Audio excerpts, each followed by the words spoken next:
My name is Adam Steen, and I'm very humbled and honored to have been asked to chair this event tonight. And it's even more humbling to be able to introduce the speaker tonight. To do that, I warned Chris that this was going to be a little bit lengthier of an introduction, but that's all for a real reason. John chapter 9 tells a story of Jesus and his disciples. As they're walking, they come across a man that was blind at birth. One of the disciples asked Jesus, "Who sinned? Was it this man or his parents that caused him to be born blind?" Jesus says, "Neither this man nor his parents sinned. He was born this way so that God's works can be shown through him." Although the story describes a man born with a challenge, it teaches a bigger lesson about those who experience challenge, and more importantly, what to do when we face a challenge. The commentary on this chapter in my study Bible says this: sometimes suffering is permitted because of divine purpose, i.e. to display God's mercy, love, and power. Chris Norton experienced suffering and has used that to display God's mercy, love, and power. I'd like to share a story that proves this to be true. In 2015, a boy was born at Methodist Hospital in downtown Des Moines. His parents, especially his dad, instantly had dreams of sports and heroics for their new baby boy.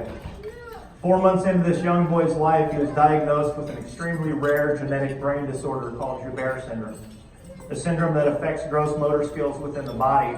His parents were told in no uncertain terms, "Do not expect your son to ever be able to walk."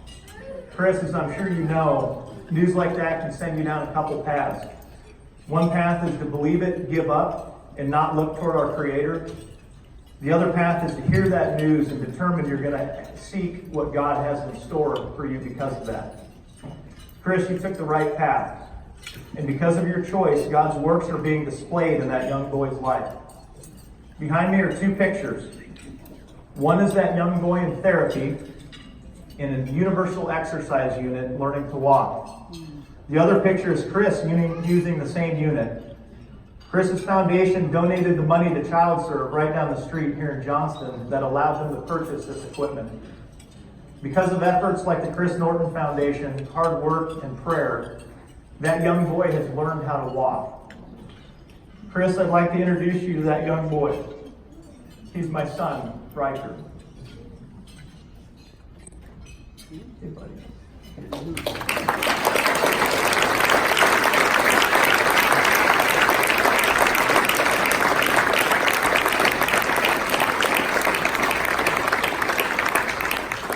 Chris, my wife Casey, and I have waited for 2.5 years for the right moment to thank you for the path that you've chosen.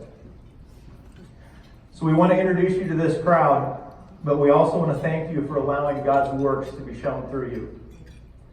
On behalf of my family, thank you for being a light.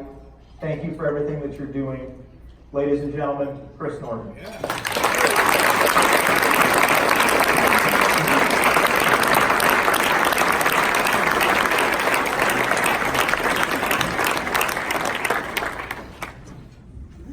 Bud. I'm proud of you. Thank you. Trying to make me cry on twice. Thank you so much.